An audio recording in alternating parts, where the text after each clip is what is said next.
This episode is brought to you by the Denver Art Museum. Mark your calendars for a Halloween version of Untitled Artist Takeover on Friday, October 31st from 6 to 10 p.m. This late-night event features local creatives Mo Graham and Christina Maldonado Badhand, headlining a spooktacular all-ages evening filled with art, performances, and one-of-a-kind activities throughout the museum. Costumes are encouraged, but please leave your masks at home. Reserve your tickets today at denverartmuseum.org. That's denverartmuseum.org. This episode is brought to you by the Arvada Center. Fall under the spell of Disney's worldwide phenomenon reimagined for the stage. Disney's Frozen is a powerful tale of sisterhood, acceptance, and finding the real meaning of true love. Bring the whole family to experience this uplifting winter adventure, playing November 1st through January 4th. Disney's beloved movie featuring Colorado actors and costumes, sets, and theater magic, all created at the Arvada Center. This show is recommended for children ages 4 and up. Get your tickets now at arvadacenter.org. Today on CityCast Denver. It's time for another election, and Denverites are facing some big decisions that will shape the Mile High's future. From the Vibrant Denver Bond's contentious bridge and parks projects to the fate of flavored tobacco, this election will say a lot about our values and priorities. On Thursday night, me and producer Paul Karolyi were joined live on stage at Dude IDK Studios with two of our favorite guests to break down what this ballot is all about. Today is Monday, October 20th. I'm Bree Davies, and here's what Denver's talking about.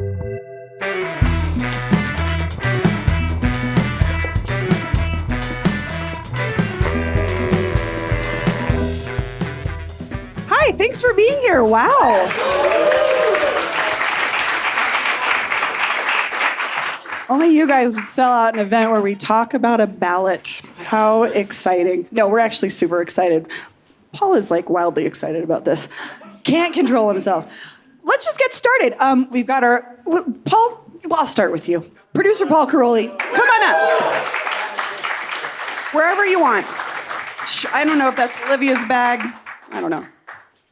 Okay, we've got the editor-in-chief and founder of Westword, Patty Calhoun. Hello. We have one of our favorite regulars, politics man about town, a guy that makes people really mad on Twitter. Deep Singh Badheshwest, come on up. Deep has his own copycat account now. Most of you are probably not on Twitter anymore. I have a couple, but actually. You have a couple? Yeah, I have a couple of stalkers/haters.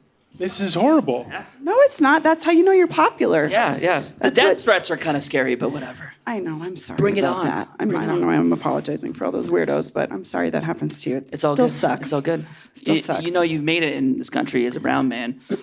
When you have several parody accounts and death threats? Yeah. Yeah, the death threats come before the parody accounts if you're a brown man. Yeah. That's the order that it goes in, Patty? They came in simultaneously. It's maybe satire at this point for them, though, you know? Yeah, it's. I just think about the energy it takes to do Twitter, and then you're doing it for. They're obsessed with you. We know how this goes. Anyway, we're not here to talk about Twitter. We're here to talk about the ballot. And before we get started, we wanted to revisit last year because these folks made some predictions, and I don't think we ever really officially followed up on it, right? Never talked about it once. Didn't think about it for months. Cool. I think I did terrible, so ugh. Well, we're going to find out right now because our producer, Olivia Jewel Love, give her a hand. Hey, girl. She's gonna fill us in on what you guys thought. I'm so nervous about this, by the way, this accounting, because I'm kind of proud of myself for predictions. I feel like I get them right. You do love predictions. It's called a PK lock for anyone that's missed I've gotten it. them wrong so often. What the hell? We're all here to. It's nice to be surprised. I'm gonna take everyone down a notch, Oh, right? boy. Thank you, Olivia. Well, you said we're here to do some accounting. I'm not an accountant. So no. we're gonna do our best. You're just a trinket girly. I'm just a girl who's on a microphone trying to do math. And, I don't know if I should just give the overall award or give some of the highlights. I guess. Give us a highlight. Give me, Do y'all even remember? Was it I know, on I was the just going to ballot say, I last don't year? even know what we voted on. okay. Slaughterhouse ban. Yeah. Sports President, ban. of Cats, course. the big cats. The fur ban. Cats. Okay, fur ban. Here's what y'all predicted. Deep predicted a pass with 53% of the vote. No. He's the only one who gave a percentage, by the way. Brave. I was Brave. I mean, no one else did. He would have gotten extra points had he been correct. And then Patty said fail, and Paul said pass. And it Did was. Yes, you sent me the article, Shit. Paul. These are the true receipts. And what actually Didn't look happened at was it. it failed with 57%. Dang. So we That's gotta what I give- meant. We gotta give that. Oops. We gotta give that one to Patty. This one, the slaughterhouse ban. Y'all I predicted. spent so much time on this. This was Paul's passion project. For Excuse me, it was, thought about it was it Adrian's so passion much. project It was too. Adrian. Our I know. newsletter editor, Adrian. Hi. Adrian and I Did literally translating went for us? door to Yes. door, like a block away from the slaughterhouse, and asked neighbors, "What do you think about this?" and heard what they said. We literally spent an afternoon doing this. And Do then you we feel did not silly make a show about that about it. now? Spending that time that Yeah. way? No, I don't. Well, we'll see what the result Paul is. Did went I get it into- right or not? Was it worth it? Paul was in the slaughterhouse. I did a was. It straight was up- horrifying. We couldn't Paul- share the audio. It was disgusting. I No one listened wanted to to a lot listen of that to it. audio. It was awful. I was like, no way are we airing this. You're welcome. So what happened with that was Deep said fail with 46.72% of the vote. Wow. Deep has the election results on his phone over here.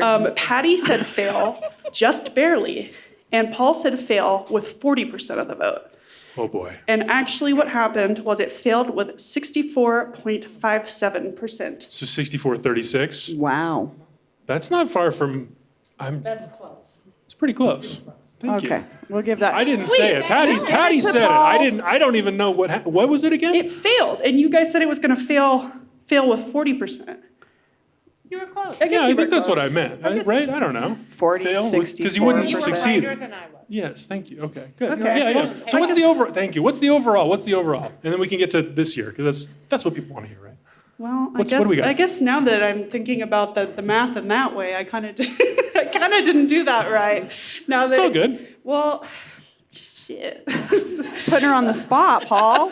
I mean, Putting her on Front Street, Paul. when I know. Well, when I was adding it up, it seemed like Oh, I see. because it was like I was looking at this article that we did, and it was like you guys said fail, and then I Yeah. looked at Ballotopedia, Yeah. and it said 60% fail. You're saying we might not have a final accounting. Oh. I might have to go in the back Well- and crunch some numbers. That'll be in the show notes. Maybe we'll reveal that later in Wow, the show. yeah. this. yeah, Got we it, yeah, could do yeah, that. yeah. I was Sounds like, interesting. Because the math was Well, not maybe just gonna be in the mathing. back. Just math Well, didn't get math The today. math It's fine. was We'll not see. quite correct. We'll check in So with you I'm later in gonna the show. do that real quick. Just Follow up. If you see me over there, just mind your business. All right, we'll just sweat up here waiting for this. I just really sit do. quietly. I want to win. I'm invested in this. All right. Well, we'll We see. can tell. Okay. Okay. All right. Okay. Okay. I'll try again. If anyone's an accountant, just come over and help me. JK. Help I a can girl do it. out. I can do it myself. Okay. Thank you, producer Olivia. Thank you. I'll try again. Woo! So this is an off-year election, meaning turnout is usually low. What do you all think are like the stakes or the themes of this ballot this year? Any big overarching thoughts before we dig into the issues? How mad people are at Mike Johnston, which will be the deciding factor, I think, in Vibrant Denver. Just, are they disappointed? Are they not? How much do they trust him to spend their money or not? So that's the big issue. And that is multiple issues. That's what I find interesting is there are how levels people and vote on levels each and thing. levels, right. Yeah. Paul, what do you think? No, I think Patty's exactly right. I think that's the big one is Mike Johnston. You know, last year he got a big failure with his sales tax increase proposal for affordable housing. You know, well, affordable housing, you ask 10 Denverites on the street, a majority of them are going to say that's the biggest problem in Denver. And that was his solution. And Denverites said no. So they must really, really not trust his ideas. So this year we have another one of his ideas that took about a year to put together, this Vibrant Denver bond. Everyone fought about it for 6 months. Some people say it's half-baked. Some people say these are great projects. What are we really going to say? No? But maybe we will. I mean, yeah, we could. It's happened. yeah, I was pulling up a spreadsheet. I was I on was like, Twitter. this guy has Or a maybe I was on spreadsheet Twitter. for everything. Yeah, so usually during like odd, even year state elections and even year presidential or federal elections, Federal elections, like presidential years, are usually around 70 or 80% voter turnout. So super high voter turnout. It's almost impossible to find someone who hasn't voted in those elections. Even years, like 2026 will be, that are for statewide, like governor, those are around 60%. These off-year cycles, like 2019, 2021, 2023, those dip down to like 27% to 35%. So it's almost a totally different electorate. The people who are voting are usually a little bit more informed. And we'll really dive into the campaign spending and They're more informed? I didn't know that. I would say they're more dedicated to voting, right? Think about it. I mean, like, if you're coming out to vote, if you're coming out on to an vote, off-year election, who Or votes you're in more off-year elections irritated. besides these I lovely know, people it's right here? like, Let's besides go. the sold-out room of people. Like, these people are like getting really informed, right? These are the people who want to show up, want to get involved. So this 35% who's going to vote, and 35% is probably the high end, will have done their research. And this will bear out in the data. I'll talk about a 2021 bond measure that failed and how little spending it took. Yeah, we'll get there when we get to the bond. Sorry, Paul, do you have something else to say? I don't know. Are there voters here? Are you all planning to vote? Okay. I was like, Maybe we'll- I feel like I'm our just- room. You guys are all the people that your friends text to be like, I don't understand this ballot issue. I know this is all of you. I know. You're all nodding like, yes, that is me. I actually just help my friends fill out all their ballots. So just be like, you can listen to this podcast. Leave me alone, because we'll put it on. The other it on our theme, feet. the No, go other ahead, theme Paul. I see in this ballot is the economy, because especially in the flavored tobacco, but a little bit in the bond as well, for complicated reasons. But the flavored tobacco, that vote passed a year ago with City Council, the vast majority approving. Since then, we've had only bad news when it comes to the economy. So are Denverites ready to maybe lift some restraints and like turn on the jet fuel for the economy and maybe sacrifice some of the things that we like? Or are we going to stick to these regulations and values-driven changes to the government that we saw in the last 10, 15 years? That's what I see in flavored tobacco. And yeah. Well, why don't we just start there with that? Please. Measure 310 Please. is the first one to keep or repeal Denver's ban on flavored tobacco products.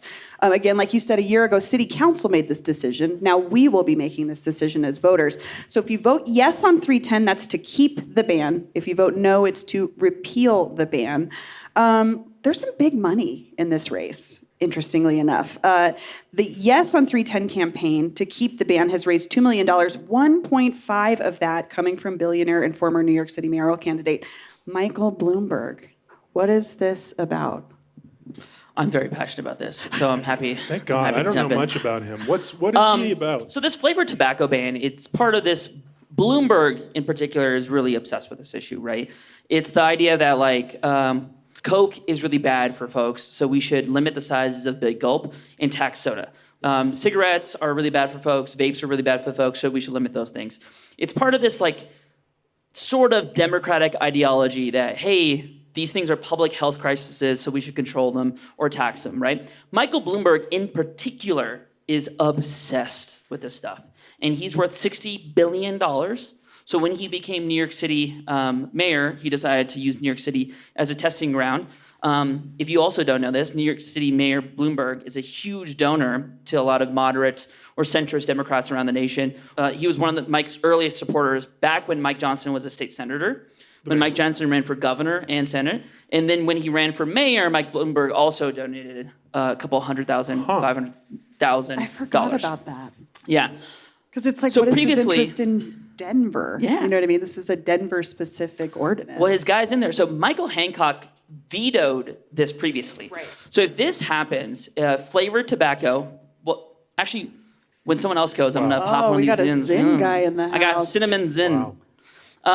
So flavored You're a tobacco. father now. You need to throw that in the trash. I'm going to do it. Last So- time that came up on the show, I almost previously, threw up. let me just lay the groundwork. So previously, this had passed City Council, and Michael Hancock had vetoed it. Now that we have a new iteration of City Council and mayor, there was no veto power left there. So it's being implemented, but vape shop owners got together along with small business owners. So about 40% of all the convenience stores and liquor stores in Colorado and the Denver metro area are owned by South Asians. So that's my community. So a group of literally vape shop owners and, South Asians and Korean store owners got together and like, hey, vapes don't make up a lot of our sales, but they do make up anywhere from 5 to 15%. And if you're going to get rid of 5 to 15% of our sales during a downward turn the economy, that could be the difference of us paying rent, us staying open, right? And this is just going to ship our jobs overseas. I was going to say, Yeah. it's also just, if it's Denver specific, you just drive to Lakewood. Yeah. So the big money interests actually said, hey, you know what? Like Philip Morris and them or RJ Reynolds, they're like, oh, we're not going to like go against Bloomberg money. He has unlimited money. So they're like, we're not going to do a no campaign. So it took independent store owners to be like, hey, city council did his ban. The mayor didn't veto it. Philip Morris has given money to this Very, campaign, very, very little. but it has very supported the campaign. I would say Yeah. my cousins and uncles have given more money, and they're not millionaires. Which at is all. crazy because what is Philip Morris worth itself? No, because they right? don't really care about it because their sales will just go to Aurora, right? Yeah, they've got their Zin factory coming. They don't need us. They don't need Denver. So this is really independent store owners who have organized to get on the ballot and then have organized to do this. So if you vote no on this, the ban will be repealed and you can still buy your Zins and flavored vapes. And I spent 4 hours on a Saturday at the Denver Democrats Central Committee, which has anyone ever been to a Denver Democrats Central Committee? So, sadly, yes. Can you hang out there? Is it like a cool place? excruciating. Oh yeah, it's Which they don't Oh. tell you, but it was the most boring experience of my life. Wow. Like 8 those- hours. I mean, they know. They're there too. those Central Committee meetings are where the Democrats vote on their ballot lines. And the Democrats will send out everybody a ballot who's a registered Democrat or votes Democrat. Democrats endorse a yes on this or a no on this or all that. We debated 310 for a good hour there. And the Denver Democrats ended up becoming neutral on that issue. There wasn't enough of a vote there to endorse on that issue, even though Darrell Watson, and there was a pretty significant size of people were trying to do a yes vote. And that's because independent store owners had really done this. So this has become a David versus Goliath story about independent shopkeepers versus folks like Bloomberg, which is the opposite story what they wanted to tell, which Sorry, is these big... Denverites headline is, with an expensive campaign ahead, opponents of ban on flavored tobacco have far outraised supporters. Yeah.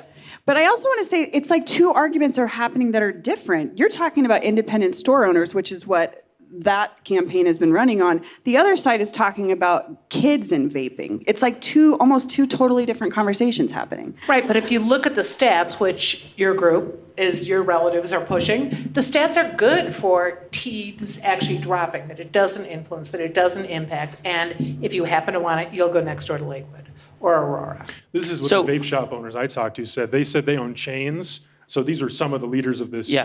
grassroots movement. I don't know if I would say it the same way. But they said that their shops rely even more on flavored vapes. They said like 60%. Yeah. And that if it is banned in Denver, all of that, they would just shift to their Lakewood and their south suburb stores. Here's so they're not going to go out of business. And here's some more stats about this. So 70% of Denverites live within 1 mile of a store. 80% will live within 2 miles, and 100% will live within 3 miles because Glendale exists. And then everybody else around the borders is still pretty close. So if you want a vape, at the end of the day, you're still going to go get it. The proponents of this, Michael Bloomberg and people, say vapes are bad for kids. Obviously, they are. And they think if they ban them in Denver, that kids won't get them. I don't believe that's true. I think kids are pretty good at getting what they want, especially if it's just within 1 mile.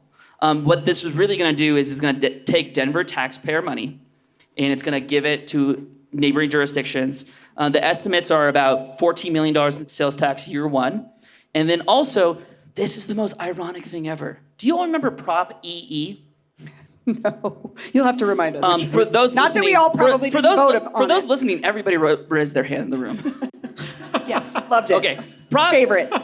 Prop EE was a proposition that was passed several years ago, pushed by Jared Polis, and then president of Gary Community Ventures, Mike Johnston, to add a tax on vapes and cigarettes to fully fund universal preschool. So we fund universal preschool in Colorado through a tax on these products. Probably not the best. Do you want to make a disclosure right now? You brought up schools. It's true, I do. I'm here in my Have own to. individual capacity, but professionally I do work for Denver Public Schools. Thank you. Thank you. Olivia, would you be able to take down, do you guys want to do your predictions for this one? No, so we haven't heard the case for not the done. ban. Oh, We gotta okay, talk I'm about sorry. for the Yeah, ban. yeah. I'm sorry. We just got Well, I was so gonna say, much anti. $45 million of this Yeah, taxes yeah. goes to universal preschool. So I think Denverites are going to shoot Kids are this addicted down. to nicotine is I the think- problem. I Kids think- are getting this nicotine, and we need to put barriers in front of them. I think kids are gonna the shoot down. argument for it. You all make the yes argument as I pop one. I'm not going to make the yes argument, except the yes people are extremely irritating, as are the no people. I'm good, thank here. you. No. Get it out of here. So we actually we've been running Oh my op-eds on God. this. We ran 2 pro, 1 con, and somebody, if you're in the audience, tell me. Someone said to me, "How dare you run a piece by someone who's gotten money from the tobacco industry in favor of this?" I'm like, well, who else is going to be brave enough to put their name on it? Yeah, of course. And who knows who else has gotten money who is for the ban, which is probably everyone in Denver who is for the ban. I mean, it was getting some of that 11 to money. 1. It was 11 to 1. The council on city vote. councils. It was Yeah. pretty overwhelming. You know? I had a long talk with Kevin Flynn about it you know, too, there's which a is lot of interesting. parents on He was the council. one. He was the one, but There it's also mom and pop, free enterprise, nanny state, if you're for it or against Right. it, and the fact that you can walk across Sheridan Boulevard and get what you want in Lakewood. Yeah. I will say that it feels like there's a little bit of a grift going on here. I remember when Bloomberg ran for president. Do you all remember when Bloomberg ran for president? that's right. He That's ran for what I meant. president in Colorado in 2020, and he was paying people insane rates to work on his campaign. And some of that money went unspent. He spent like $50 million, and he got 4th place in Colorado.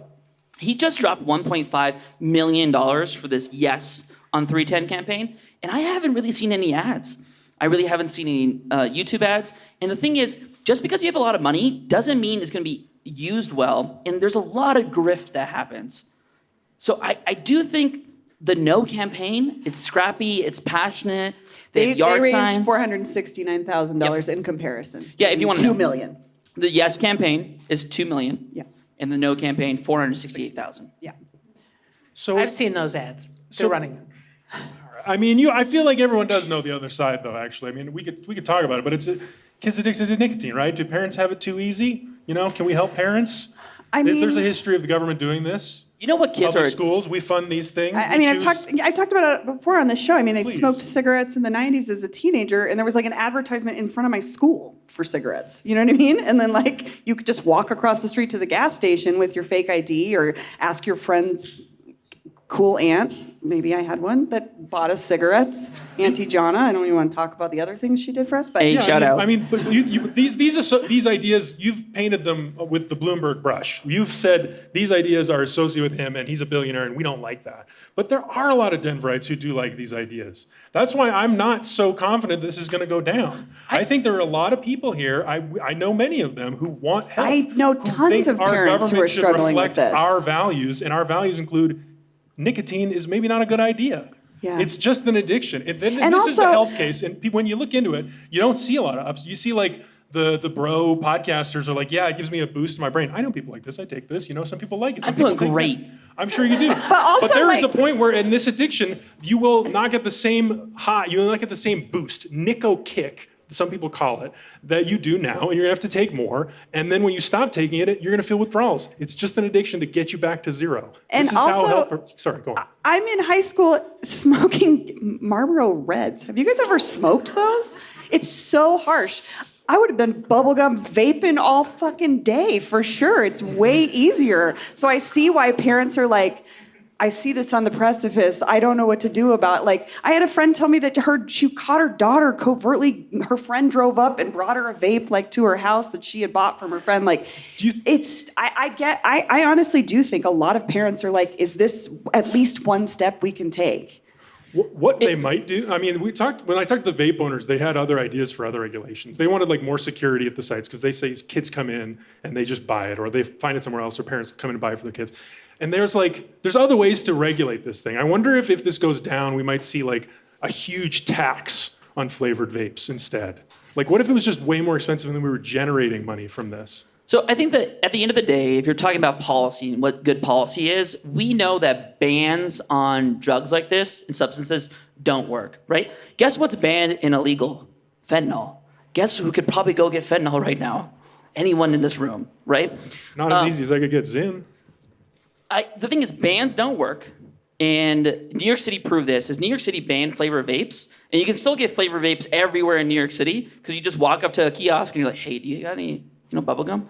They just pull out a cart and give it to you. So youth rates of vaping actually still went up in New York City even after the ban happened. So bans don't work. We tried a fur ban. We tried a slaughterhouse ban. Maybe everyone's just sick and tired of bans. We're 25 minutes into Okay. the show. And we're I'm sorry. This was one of my guys. favorite ones.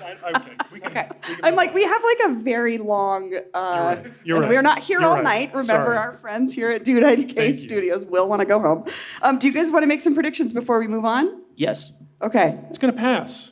You think it's going to pass? The ban will stay. The ban will stay. I Olivia, haven't you totally got locked this? in what's yes and what's no yet. I will, but I. Yes is the ban. No is not. It's going down. It's very confusing. It's going down, but it Yeah. will be tight. Okay. It'll be You tight, think okay. tight? The ban is losing, yeah. Oh. It's a no. I think You no think wins. you both think the ban is losing? Yes. Yeah, I think no wins. I think Denver 47%. is tired of being bossed around. I don't know. We still like it a little. A little. Yeah, a little when it's easy. No, this is also an easy 55. no vote. Paul, Passed. It I'll stays. introduce you to some drug dealers who can get you some Zyn when this all goes down. You don't have to worry about it. I know. I got more of the alternative economy people on my side, so. I know you do.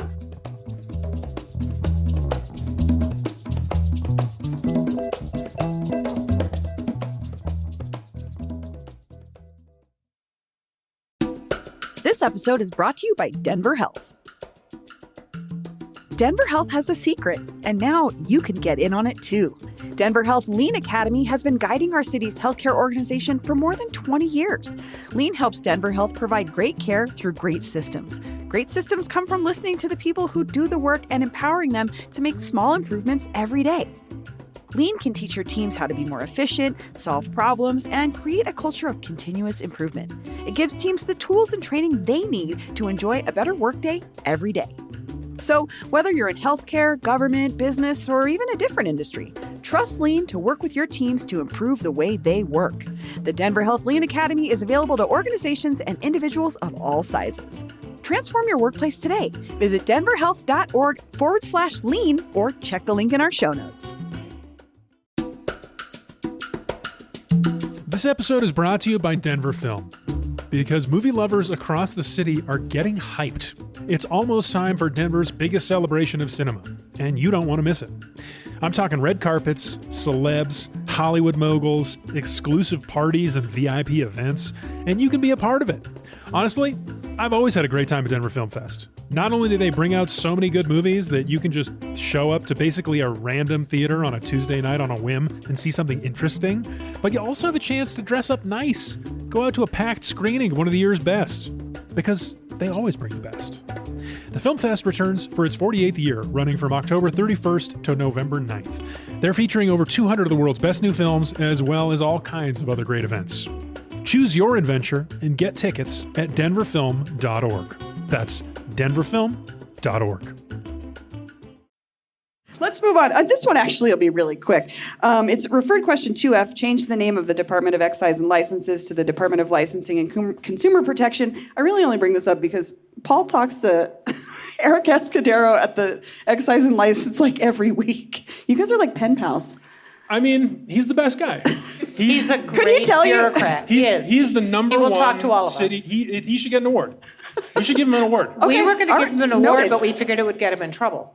If media gives him an award, he's going to be in No, trouble. I have So a you no. I can't. know it'll be okay. Do you want the name change? Yeah, I was like, do we know anything about what Yeah, we do. What- We do. what- It's more glamorous. is it? He, Yeah, I mean, it sounds cooler. He told me because they have a deep. Well, you all know this, but they have a rule that says you can't be a government employee and like work on campaigns at the same time or be an elected, something like that. So he was like, "Yeah, we knew when we put this on the ballot that we wouldn't be able to talk about it. So we made this web page and we have this video that we made to share with you to explain everything, answer all your questions, and it did. It's not going to cost anything. The word excise is out of date. He's sick of explaining to people that it has nothing to do with exercise." Which was so funny. So this is And a it doesn't- literacy And issue. it's- Okay. They don't even deal with excise taxes anyway. It's a whole Right. different thing. Yeah. So it's like, why Okay. I don't even know if we need to do It passes 70%. not? I have what is there an angry person out there that's like just really has We'll it find out? out. my prediction on this is that it is the lowest vote total of the night, Yeah. more than any other You think? question. Oh, I don't know. It might be the easiest. Yeah, I was gonna say it's the vote of least night. complicated. It's just like change a name. Okay, Sure. that's actually a good. This makes a pretty good point. take that Okay. back. No, I'm going to stick with it, but I think. Okay, I'll counter that. Good. Okay. Okay, next question, referred question 2G. Change how the city elects at-large council members. This is more interesting than I realized initially. So as of right now, candidates for those 2 seats all run in one election, and the top 2 vote getters get those 2 seats. This would split the at-large seats into 2 separate races for at-large A and at-large B. I am still not clear how you just randomly just roulette You pick pick one one. and hope you just don't run pick it. against the really popular person Right, in that you one. just have to play the odds when you're deciding which one to go You for. would coordinate, obviously. No, not obviously. Tell us. Yeah, what does that mean? What do you mean? So right now, if you know how city council at-large elections work, is everybody appears in one. So you'll have like 15 names on one. Let's say city council at large, and it'll say in small letters, pick 2. So you go through and you click 2. Most people, though, only click 1. And this has the largest undervote total of all city council races. So to give a little bit background, there is a good argument about why you should do a yes vote. And the yes vote is, hey, if you have 15 Democrats run, then you're all splitting the vote. You're all only voting for your top 1, maybe your top 2. And you can become a city council at-large person with 15 or 17% of the vote at large. So if you got one MAGA candidate, and there's about 20% of Republicans registered, so you could, theoretically, if they coalesced and did it, you could, like Andy Rougeau? Andy Rougeau, if he had run at large, Air? maybe he would have got it, right? So there is a pro-democracy argument. Hey, you should split this up. It should be majority election, all that. So there's a really good, passionate, real argument about why you would want to split that. I have a quote here from you from the Denverite, but you could just tell us. But what did I even say? I said a man on this panel named Deep Singh Badheshwest told Denverite, quote, the reality is that Serena and Sarah are the loudest progressive left voices in the city, those are the at-large, and are a thorn in people's side. And the measure's proponents saw this as an opportunity to fuck them. Just kidding, it says expletive. Denverite doesn't. So there you go. Yeah. So yeah, fucking there. that's the thing, right? There is an actual pro-democracy argument about why you would want this to happen. But this was brought up because those other progressives on city council wanted ranked choice voting, right? We saw what ranked choice voting did in New York City. Zohran Mamdani won the Democratic nomination. And because of that, a lot of people are spooked here, the moderate centrists are. So they brought about 2G to split the at-larges to have Serena and Sarah more Paul vulnerable. is barooing on this. I want So, Patty to explain the. I think it's that. So at the same Denver Central Committee, Darrell Watson got up there again and said, hey, Denver Democrats, you should vote yes on this. We should endorse a yes position. Lost. It ended up, I think, 80% of the room endorsed a no position. So the Democrats will be sending out mailers to everybody saying, vote no on 2G. Meanwhile, the Denver GOP has said, vote yes on it. So we'll see if it becomes a partisan battle. It was a narrow city council vote initially to get this on the ballot in the first place. It was 7-6, so. Patty, please. I'm just going to say, I think our city council representatives should be elected by a majority. If they are in the district, they can be at large too. And this is, yes, maybe they pushed it through because of those two, but it's also been a problem since 71. So just do it. Fix it now. And then we can all screw it up with ranked choice voting later. This whole anti-democratic argument is such baloney to me. These 20%, 16% totals for Parody and Gonzalez Gutierrez reflect everyone playing by the same rules and them winning. They went all across the city. They convinced all those people to vote for them. Everybody played the same game, and they got the most votes. 20%. It's less than 50, but it's the most. It's a lot less than 50. But so what? So what? If there's 25 people running, we did the same thing go in the to mayoral runoffs election. who worked really, really hard in other races too.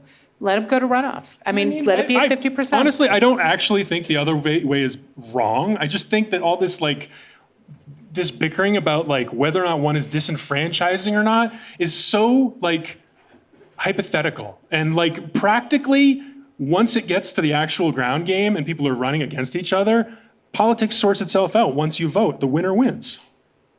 Yeah, I'm kind of with you on this one, Paul, There is this funny thing that could happen because Serena Gonzalez Gutierrez and Sarah Parody, who are both the at-large folks, quite popular, quite active, have large donor base and active volunteers, but they're also in 2 city council districts that they could just be like, you know what, I don't want to run an at-large anymore if it's split.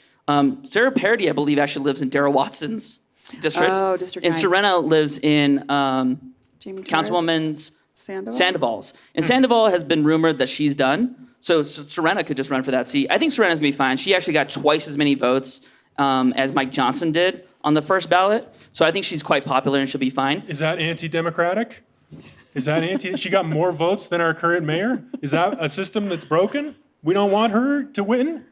Well, tell Kevin Flynn that. I mean, again, it was a very political in the weeds thing, and sometimes folks don't see that. Like, they think they're just voting on 2G. Little do they know they're voting on, like, this backroom argument. But I also think it's going to be confusing because the outcome is you have two races, but you just pick one to be in. Like, that's not clear to me. How is that going to play out? Again, we're just saying it's roulette. Just like hope you pick the right district that doesn't have the person that backroom baloney. It puts the power in the consultants' hands, not in the people's hands. God, the worst political consultants. It's true. The best possible system for democracy is total transparency, total information for the voter. Well, do you guys want to make a prediction on this one before we move on? I say it passes because people want to be able to elect people by more than 20%. Okay. It's going to be close. We can fight later. I mean, I'm enjoying it. It's going to keep Paul up at night. So I saw some polling, and I can share when I pull it up here, about how people vote. People vote, one, based on what they read in the Blue Book. Two, based on voter guides from organizations they trust. And then third is media they see. Media or news they see. So far, we have the Colorado Working Families Party. DSA is going to endorse a no position. WFP endorsed a no position. The Democrats endorsed a no position. And the yes position is like the GOP and some other folks. Unions are also endorsing a no position. So I think people might actually see these voter guides and be like, I don't know what 2G is about. Let me look to people I trust. Oh. So I think the real thing is people don't want to be like, I learned from my friend because I just texted them and said, please tell me how to vote. Well, there is the point also, if people are confused, they vote no. True. We saw that with ranked choice voting last year, that's series measure. I'm with you. I'm okay. You convinced me. I think it's a no. I think it's a no, and I think it's 47. I keep saying 47. How many decimal points do you want to give us on this one? 47.69. Oh, no, wait, the kid's like 6'7". I think 45. What? Is 6'9" out of favor now? Yeah, no one like 6'9". It's all 6'7". What? 69. 45. Well, you know what? Why I'm dying? I'm 69. Sorry. Well, you all know what I'm talking about. Wrong 6'7", show. right? 789. What? Is this different than 187, 420? These are pager codes for me, ladies and gentlemen. Okay, let's get to the bond. Let's get to the Vibrant Denver bond, because this is the majority of this ballot. Does anybody want to do a too long didn't read of what a bond is? I can if you don't want to. Paul, do you have it? Sure. You want to do it? It's debt. Yes. That's it. It's debt. And then we pay interest debt on our the future debt selves with a property tax that we are already paying. So they technically can say no new taxes. That's their phrase that has been tested in many rooms full of focus groups, and that everyone likes it, but it's sort of true because it actually is the same taxes we've been paying. And maybe if we say no, at some point in the future, we will not pay those taxes, but probably not. So if you want the weeds of this, is you pay roughly 6 mils of a tax on then we get bond into mills, debt. tranches, and I'm like, what? On debt. So if you didn't vote all these bond packages through, technically your taxes might decrease in 11 years instead of 15 years. Yeah. So this funding mechanism is used to pay for things, capital improvement projects, repairs and maintenance to city facilities. So like building a rec center or repairing a rec center or repairing a bridge. We were talking about this a little bit earlier, but to kind of see what these bond projects are. Like the 2017 GO bond paid for the renovation of the Denver Art Museum's North Building and the addition of the new Welcome Center. It's how we got the 16th Street Mall renovation. That's the jury's still out on anybody who cares about that. But I think 2021, except for you, Paul, I know you love the 16th Street Mall. I'm sorry, 16th Street. Wow, excuse me. Well, you know where I'm from Old Denver.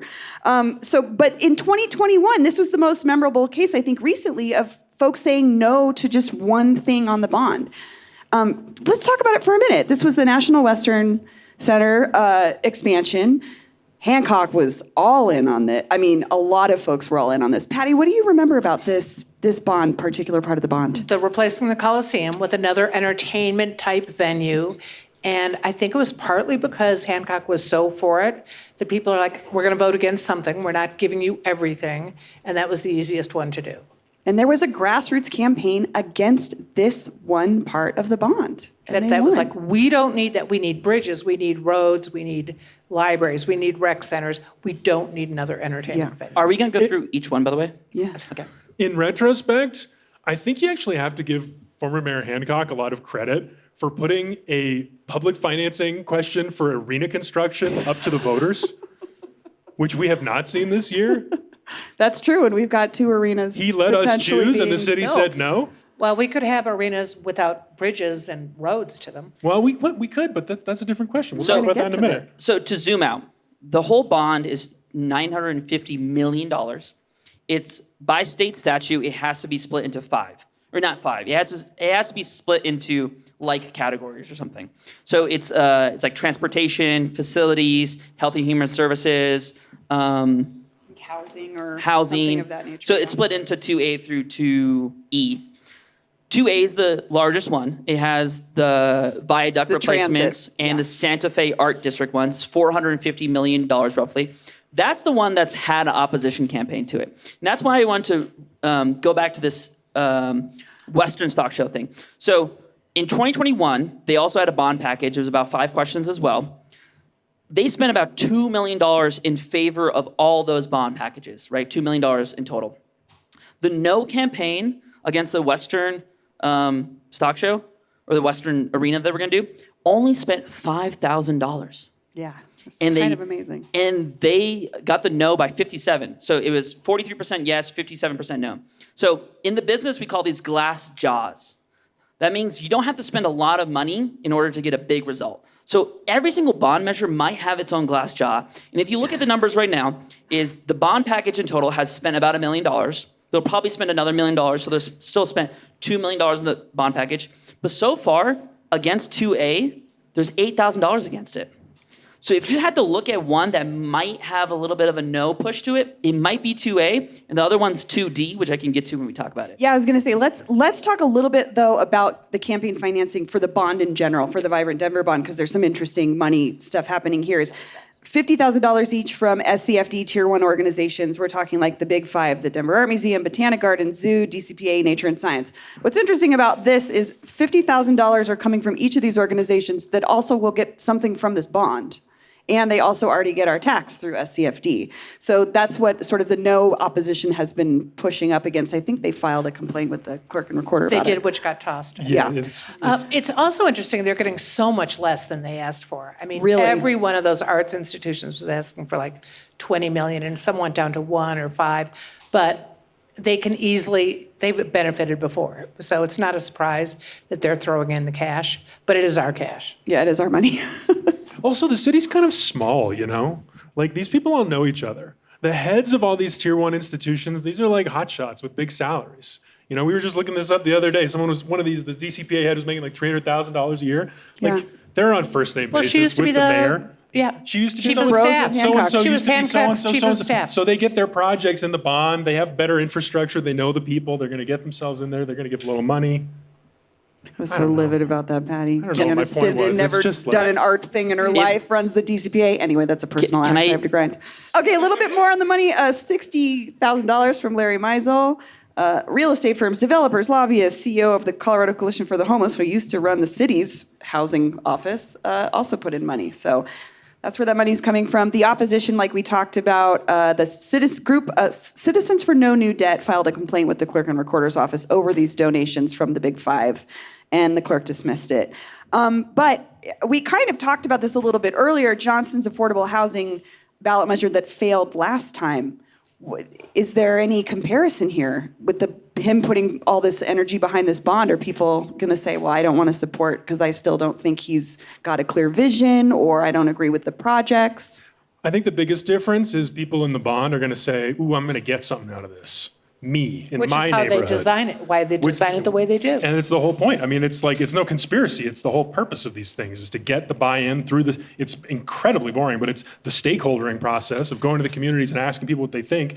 Not everyone shows up, so not everyone who comes to get voting time feels represented in it. But if you do, it can, and it does affect the whole city. Like, that's the point. It's kind of wholesome. Well, let's talk about these If you projects believe in then. these giant banks that Jason Bailey is crusading against, he's the Citizens for New Debt Yes, guy. and I could not find a number on any money that he's raised. Maybe $3,000. $8,000 is currently $8,000. Okay, So currently they have $8,000 against it. that's interesting. I'm just thinking about what No, we sorry, just talked about. $6,985.72. Okay. Well, let's talk about each of these sections of the bond. 2A, transportation and mobility projects will make up $441 million of the bond. The biggest piece of this pie, interestingly enough, is $89 million for the bridge over 8th Avenue. I know you said you never drive it. I drive it every day, so I'm very excited. However, I think the concern is that this is part of an infrastructure project for the stadium that we're not paying anything for. Paul? The secret subsidy Yes, argument. you call it the secret subsidy. I can't take credit for that. That was June Churchill, the former bike mayor of Denver. Former. Yeah. Was she like impeached? No, I think they rotate. They rotate, yeah. Oh, There's a they new rotate, person. okay. Yeah, but there's a core group that does it. But June is a very impressive person, incredibly sharp, knows tax policy really, really well. But did all the digging into this and probably saw it before anyone that, wait a second, why are these the projects going to get prioritized? Because there was some committee that the transit people were a part of, and they decided, okay, these are our top priorities. It's like an advisory committee. These are our second priorities. And then June looked at what the mayor actually proposed in the first round of the bond projects, and it was like, wait a second, these are not our favorite projects. We liked these other ones down here that were more like bike oriented. And so then June, called me and a bunch of other people and made a stink about it. And, people wanted to know correctly. Well, and I do have to say, like, the 8th Avenue bridge is the bridge that a lot of us that live in the neighborhood take, so we don't have to take 6th Avenue. 6th Avenue is there and essentially does the same thing. So, and I'm always a little skeptical, too, when it comes to something like this. Like, why are they interested in my neighborhood now? So 2A's big projects, again, it's like the 6th Avenue Bridge, the 8th Avenue Bridge, and then also the Santa Fe Art District streetscape. All Huge. 3 of those projects are right there by Burnham Yards. Yeah. And that's why people's eyebrows are a little bit raised right now. Well, So- it's a take and a give. This neighborhood has been struggling with these sidewalks for the Santa Fe Art District and their signature event that brings people there and makes the businesses money. They want the streetscaping. I think people are really excited about Haven't that. we been doing streetscaping on Santa Fe for about 20 years? Oh, you tell me. I mean, I don't that's know. the Tell other me. Tell thing. me. They have. We To have be to fair, they've think taken out a lot of about parking and expanded the And sidewalks this will in some come up, spots. how much people trust the city to actually finish a project. That's true. Because he- we've seen this. He promised within 6 years. Well, I don't s- think anybody believes that. Well, you're probably right, but he did promise. I thought it was interesting because it was like that's That's a when good headline. If he gets reelected, that'll be his next reelection. All the projects will be done by. It's like, oh, okay, I see. Well, what you you're know, doing here with the because timing. he just reappointed Brad Buchanan planning director today. Oh, interesting. Because I'm thinking, he probably thinks we've got to have someone competent in there if we're going to really push both our budget and the bond measures. They have to say there actually Brad's is worked on big someone who will be projects, running yeah. it. And to hype up the city a little bit, so they wanted the whole bond package. And the thing that they're being clever about is when you go to vibrantdenver.com or whatever, in the bond package, they're not really saying, hey, this is on 2A, this is in 2B, this is in 2C. They're talking about the whole bond package as one package. Like, vote yes on 2A through E, right? They're trying to ride them all together. Because if you did do select projects and select individual identities, it might fall apart. I will say the opposition is quite unorganized right now. Again, going back to the Denver Democrats Central Committee, all you need. Deep's favorite place to I hang had out. a bunch of people texting me like, "Hey, if you're going to the meeting, can you speak no on this? Can you vote no on this? I don't like 2A. I don't like 2B. I don't like 2C." Everybody had their own pet Okay, project, right? So this is where But- the action I was missing is. Yeah. I was sitting in the back row just with, Paul's looking playing around Zelda like, on hey, his is someone Switch or going to whatever. talk to me about anything? And everyone's texting each other what the votes. Put me on the text gotta chains be- next Yeah. time. So He doesn't just want to be in your Love is Blind WhatsApp chat, is what Paul is trying to say. I couldn't hack it. I couldn't do it. we didn't kick you out. We only kicked Bree out. I mean, I it's didn't want to be in inevitable. it. I'm too old. Going back to this, they went to the Denver Democrats and they actually voted on it as well as one package. All you needed to do, though, is have one dissenting voice in the crowd to be like, hey, actually split these up and make that motion. But no one made that motion. A lot of the people who are opposed to this aren't being organized enough or don't care enough to get out there and really rally a no vote. So I think for those reasons, they'll probably sneak in. But again, 2A, because of this Broncos Stadium thing, it's going viral a little bit on Instagram, a little bit on Really? TikTok. People are mentioning this a little bit more. So I think if you're going to see a high watermark between all 5 numbers, it's probably not going to be 2A. 2A is the one where folks are going to say I think no. 2A, and then we'll get to 2D about that. Oh, the Cop City, yeah. Really quick before we move on, Paul, you kind of touched on this a little bit, but the bike infrastructure component of this, it's lacking, to say the least. Yeah, they're grumpy. The bike people are upset. The bike people are grumpy. They're grumpy. They got left out. But I got a newsletter actually a couple hours ago from Jill Locantore, the head of Denver Streets Partnership, and it was not about the bond at all. It was all about the budget process. They're cranky about that too. She's pushing for money for the North Broadway bike lane. So that's where there's potential, I think, for some people funding, to make more progress, to get some of that general fund money instead of the bond money. Don't you see it as a political play? I mean, we might support this if you give us that, because the budgeting is going at the exact same time. I'm sure, yeah. And I don't know if they planned it. Maybe they did, maybe they didn't. But it is, the fact that they're happening at the same time is interesting. She plans I it. wonder if it cleared the field. And I'm thinking from the mayor's perspective, if like you can leave that cherry out, like, hey, don't organize an opposition to the bond, because maybe we'll talk about what's Putting going in the something in budget. the Maybe budget. your thing will get a little more attention. Okay, let's don't know. move on to. Wait, we're saying yes or are we no? doing over? Oh, sorry, do you guys want to make predictions on every single one of these? I think it passes, yes, Olivia? but by a lower amount, 55%. Okay, pass.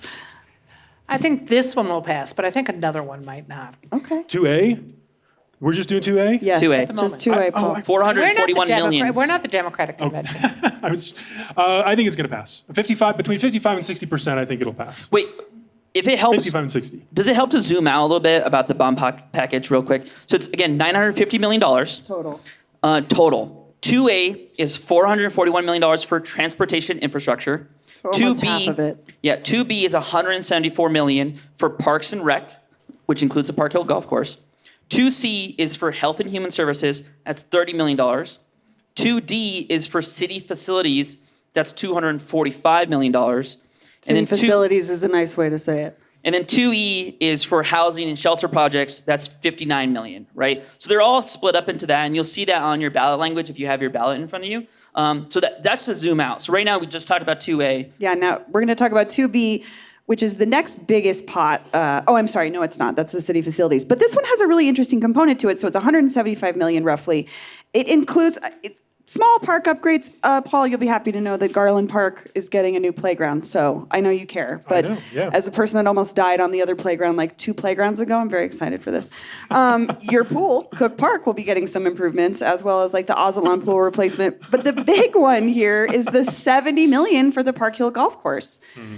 I just think this is interesting. This was such a contentious issue to begin with, and I wonder how folks feel about paying for a park that a lot of people did not want to see to be a park. They wanted to see housing and other amenities there. Patty, you got to go on this. Well, they wanted to see other amenities, including now what Webb is talking about, like, will we get an executive golf course? Wasn't he just talking about Oh my God. No. The fact that he says he wants to build a golf course on the golf course Oh my God. is crazy. I know. So that was crazy. I don't know. There could be a backlash on That's this. what I'm thinking And I'm too, wondering, Patty. and there's some more stuff that I can talk about when we're not recording, that I think Stick around this for that. one could have some problems coming. Yeah, I do too. So you'll again notice I the believe you. language. This really does come down to Go on, Deep. This comes down to the ballot language as well. So each of these, the city was quite clever about making sure they're actually listing the projects, right? And they made sure to list as many projects as they could. So 2B in particular, when you look at the ballot language, it says, or $174 million that will go to, and then it lists out things. It says Garland, Harvey, Hirshhorn, Lindsay Platte, Sun Valley Parks, right? It says Sloan's Lake Health Improvements. It says Echo Lake Lodge, Montbello Recreation Center. So maybe as people are reading, like, oh, maybe I don't want this, but wait, that's my park, right? And that's on almost all of these. So 2B does have that Park Hill Golf Course baggage, maybe, but maybe the other things on that will carry it over. But don't we think voters are smart enough to look and say, okay, I'm going to get some grass in my park, but look at everything else, that's a pittance? I mean, this will be interesting to see. Like Deep, you were saying, people are maybe more engaged, that the turnout is low, but these are folks that are really digging into the details. Paul? I am putting this down for a 60% pass. A pass? I looked Okay. at the last bond, and most of the ones that, like, except for the arena, they were all about 60, 65%. So that's Okay. my benchmark. Interesting. I think they're all going to, honestly, spoiler alert, I think the whole thing's going to pass. Show's the whole over. thing's We're gonna done. pass. It's like, I mean, sure, some of these things are like a tiny bit controversial, but like Deep said, it's like there's no organized opposition. Any It's a rarity that, yeah. And all this stuff is nice. People are gonna say that and like, ooh, see that and like, ooh, I like it. Patty, what do you think? New thing. I think it'll probably pass. I Okay. think it'll be close-ish, depending on what happens in the next few weeks. Yeah. I think it passes 65%. It is trending down. There was think two it's closer public to polls. 50%. The CPI poll said 65% of people who, when they once learned what it was about, said they liked it. And then Axios said something about an internal poll they got a hold of that was looking at 60% passing. So it's those were about a month and a half. I don't know. Maybe that's nothing, but 60% is me too. Patty, did you say? Yeah. Oh, no, yeah, I did. I think it'll pass, but I think it's going down Yeah, I do too. faster. Right. Okay. 2C, Health and Human Services, $30 million. This is just for two projects, I believe, the Denver Children's Advocacy Center and a new Denver Health Clinic in Sun Valley. What's not to like Fairly about those? innocuous to me. Who doesn't need that, you know? 70% for me, totally non-controversial. Yeah, and these I think the one in Sun Valley's never been updated since it was built in the 80s, so, and they serve a lot of folks over there.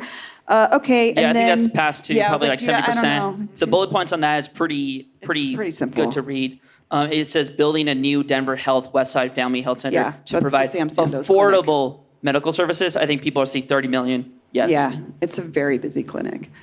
Okay. 2D, city facilities and upgrades to city services, $244 million. So this is a big chunk that covers a lot of different things that I think might be opposed to each other in terms of what it's funding. So sometimes this is like libraries, cultural institutions. The animal shelter here could get upgrades to it. But the biggest sort of subcategory is $75 million for a training center for police, fire, and sheriff's trainees. There's some concern that this is like Atlanta's Cop City, which was not just contentious, but got really violent with folks that had been protesting it pretty intensely because they didn't want to see this facility built. I don't know if people Are you seeing that heat? I'm not hearing at all, anything like that. honestly. No, not at all. I know I've seen a lot about Cop City, but I've never seen it in relation to this being a similar issue that folks have. I think feel if like that has anything, sort of died down. I don't know. I think if anything, the city is more ready for this than ever. You think? I think that's the way the winds Yeah, are I mean, I blowing. guess this is crime This narrative. is people think public safety is important. Something like a first responder center. I mean, if you're going to fund something for cops, like a first responder center, those are the guys that come when I break my arm, or like that's who's going to give me CPR, Or when I actually or, call 911. or I mean, the people that need to be trained so we don't have first responders that are drones. This Oh is my maybe God. something people are going to like. Tune in tomorrow. This is one of those things that's actually getting some opposition there. So Working Families Party put out their ballot guide, and they actually said no on this one in particular. They said there were no position on 2A, B, and C. They said vote no on 2D. Really? Because of the cop thing? Because of the police Yeah. training facility, because it's $75 million towards that facility.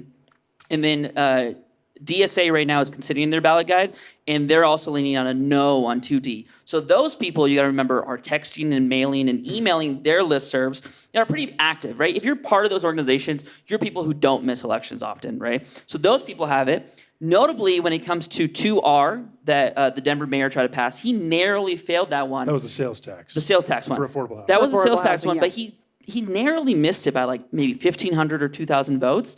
And two people who voted no on that one, who said no on their ballot guides, were also Working Families Party and DSA. So when you do get these organizations that are progressive that people trust, and they say like, hey, they want yes on all these ones, but not 2D, and maybe you're just checking off these boxes, maybe you just feel that inkling like, oh, I want to vote no on one of these. Going back to why the Western Stock Show might have failed. Yeah, I think this is the one, if people are saying no, they Well, there's wanna always say the no. conversation too, at least on the Libraries? progressive left. Well, no, but the Animal fighting, shelter? the fight about every year, how much the general fund, how much goes to police already. I could see that being like, they already get this much. This is obviously for facilities, but that's where I could see the pushback. But I'm only seeing it from the side that Deep is talking about, which And is it like does the depend more on, radical we left. have been paying libraries, we have been paying those sure. facilities. It's just, how deep will the voters Yeah. go when they're studying? Well, what's the Or fa- will they just take, I want to vote no on something, What I and would, this is going to be it? what's the value of the city? What is going to make it meaningful and good to live here? People want a mix of all these things. Some people like this thing. Some people like. Go on. Sorry. No, I was just going to say, Go around in circles, huh? other projects included in this, though, are those big 5 tier 1s that donated the $50,000 to the campaign. So the Denver Zoo, DCPA Dam, Nature and Science, and the Botanic Gardens would get $3 million each out of this. So, I mean, people So could see that and pittance, go, but still. yeah, but people might see that and go, oh, well, I It's love a all bad those. visual. Why would I say no to that? Yeah, if you had separated this out, if you had said all Yeah. the cultural facilities like libraries, whatnot, and then Yeah. $75 million. Oh, totally. It was I think strategic, for sure. if you had just separated that $75 million police training, first responder training thing to be its own ballot line, I think it definitely fails. But if you read the text of 2D, it leads with this will add critical infrastructure to things like the American Indian Cultural Center, the Blair Caldwell African American Research Library, the Green Valley Ranch Idea Lab, Montbello Branch Library, so the Betcher Concert Halls. It also says Red Rocks in here, I believe, right? So there is some things there that will probably pull in people. But if you're trusting ballot guides, if you're Googling and you're seeing articles against this, this is the one that also has a little bit of opposition. So again, the only opposition I'm seeing, very, very small opposition, is 2A and 2D. Yeah. But again, when you look at what happened in 2021, it was a small opposition, and it failed big. Yeah. 57% of people voted no on the Western Stock Show. Patty? Do you guys want to make some I've already predictions said, I before we think move on to our I last think one? D would be the first one to go down. I'm so torn on this. I was coming in so hot on pass, and you're pushing me away from pass. I Oh, do think I still think- voters are going to want to say no I think to it's gonna one, be at close. least. They don't want it to be easy. I still think it passes, but it's lower, right? So I said like A is going to be 55%, B and C are uncontroversial, so it's like 65%, and then D, a little bit more controversial, so still around like 52, 53, 55%. Paul? I Make mean, that PK lock, bro. I know, I'm nervous. I think it'll pass. I think it'll get 60% of the vote. Okay. Last one, 2E, housing and shelter facilities, 60 million, improvements to existing shelters, plus support for privately owned and or city-owned housing development. This quote from Denverite was interesting to me. While previous bonds typically only fund temporary shelter space, this one includes money for privately developed or city-owned affordable housing projects, as well as existing improvements to shelters. So I think that's where the contention is maybe a little bit, is this could go to private developers. I also think a little bit about how the affordable housing went last time for Johnston. But I also think that might be why they go for it this time. This way. Like, let's throw a bone. We've got other people involved. It's not It's us smaller. buying more motels Right. and never running them, getting people who are in the private world able to do it. Okay. The language of this one is really, really strong. So it'll say, without imposing any new taxes. And then the 3 bullet points are building housing that will reduce rents and support affordability. They put that in there, reduce rents. I'm like, you can't promise that. And then it said providing affordable housing co-located in city facilities such as libraries and improving housing and shelters. It's a pretty, they're like, oh, I can vote on reducing rents without increasing taxes? I feel like it's there. This is one of those ballot lines that's going to get an affirmative from Working Families Party said vote yes on 2E. It should be noted on all these bond packages, our friends at Do Better Denver put out their ballot guide and they said, Besties. yeah, we're They besties did? with them. I need to look at this. They put out a ballot guide and they said vote no on everything except 2G. Were they no? Oh, what's 2G? Oh, you mean City council 2D? split. Oh, They were the yes council on. split, a They were referendum. no on excise and license changing Correct. its name. Correct. That is so spiteful. They were no on Do Cop better, City? Denver. I think it's easier to pitch that way. Vote no on everything except 2G. Right. That's fair. Yeah. Except 2G though. They already made an exception. Yeah, but I don't know. I'm gonna DM them about this. They've been responding. Good luck, they'll And screenshot then it and put it on their page. Denver GOP also did roughly the same. They're like vote no on everything and then except 2G. That is honestly shocking. That's what? But what's shocking? What's the argument against letting them change their name? Well, because you want to say yes to one thing. Like, why pick and choose? It's more. I cannot wrap my head around this. Honestly, I can't. I Well, don't know maybe why they would argue, say this. Maybe they Paul's would mind argue blown. that excise and license doesn't protect consumers. I mean, you can get into Okay, that. I guess that's because that is the new name. Yeah, Right. consumer. Okay, all right. It's a little more You know, this is a good time. gadfly than you'd think. This is a segue for a plug. We're gonna Bree and I want help. Bree and I have agreed to an invitation. Deep and Patty did earlier this week on Jeff Hunt's radio show. He is the conservative firebrand. Former head of the Centennial Institute. So Bill was Head of out the this Western week, Conservative so he Summit. wanted to have progressive week. So And Paul was like, great, we'll do it. Hey, by the way, Jeff, Bree just hosted a Q&A about an abortion documentary. Do you want to talk about it? So Paul just threw me right to the wolves before we even get there. I think you'll do great. I mean, you're gonna Remember that roast Bill him on Ritter that. was pro-life. I That's got right, him on damn that. it. Yeah. Okay, Bill Ritter. In But my anyway, back pocket. we need help. Please Yeah. call in the show and say Say nice It things. starts at 6 a.m. Just keep that in mind tomorrow. Paul's already been awake for 6 4 a.m. hours, so it'll be fine. But call in. Well, where do we put the number, Paul? Do you know the number? I Paul? wrote it down. Telling It's 303. Well, I mean, it's 303-696-1971. Sorry to the at-home listeners. This is why we become a member. You get to know about stuff like this know the first. phone number to KOA. Did we do a pass or fail on 2E facilities or housing? I'm sorry, is housing housing. shelter Said facilities. Yeah, This is yes. the bigger Okay. yes is 66%. 65 Okay. is what I had. And here for I was this. just pulling up the Denver GOP guide. So Okay. it's color coded. It's no on everything. And then How about yes excise? on 2G. Yeah, it says no on 2F. Wow, look at that. So Maybe it's the stationary or something. again, this is a low voter turnout election. It's 35%. 35% of people will turn out. Very different electorate than you see on even years, which is 80% of people are turning out. So Let's make it happen. Let's just blow this one out of the water. Just tell all your friends that are going to text you in the next week. one of the things that we didn't talk about through 2A through 2E that a lot of people have been mentioning and talking about is how many of these could go down and Mayor Mike Johnson can still run for re-election from a strong position, right? Is if one fails, can you get by? If two fails, is that trouble? If the biggest one fails. So that is something that a lot of people are watching right now in the political sphere. I mean, I certainly think we'll see more outspoken criticism of him. He will be vulnerable. I mean, this is when the criticism started after the affordable housing tax failed. We saw a lot of people this year speak out against him. So I see what you're saying. Patty, what do you think? Well, and you'll watch every project. Now, of course, none of them are going to get done before he's done with his first term. But you'll see, will he finish the 2017 bond project ones? Will they get done finally? So people are going to be watching much more closely, I think. We also have to remember how peeved people are about the layoffs and the unbelievable amount of money that's been spent. So Him trying to buy another building after he just laid off a bunch of people. There's a lot of factors involved here. One bonus prediction, we're talking about if the projects will get done. I predict that the 6th and 8th Avenue bridges will get done before the Broncos' new Yes! stadium is built.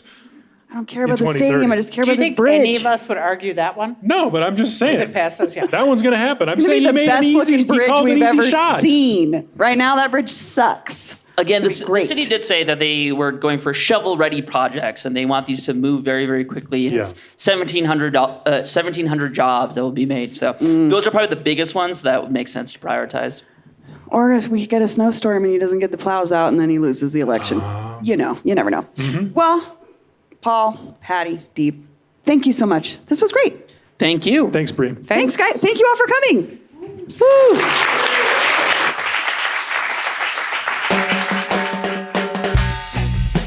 That's all for today here on CityCast Denver. If you enjoyed this show, why not take a minute to tell Michael Bloomberg about us? Rate the show wherever you get your podcasts and subscribe to our morning newsletter and learn more about us at denver.citycast.fm.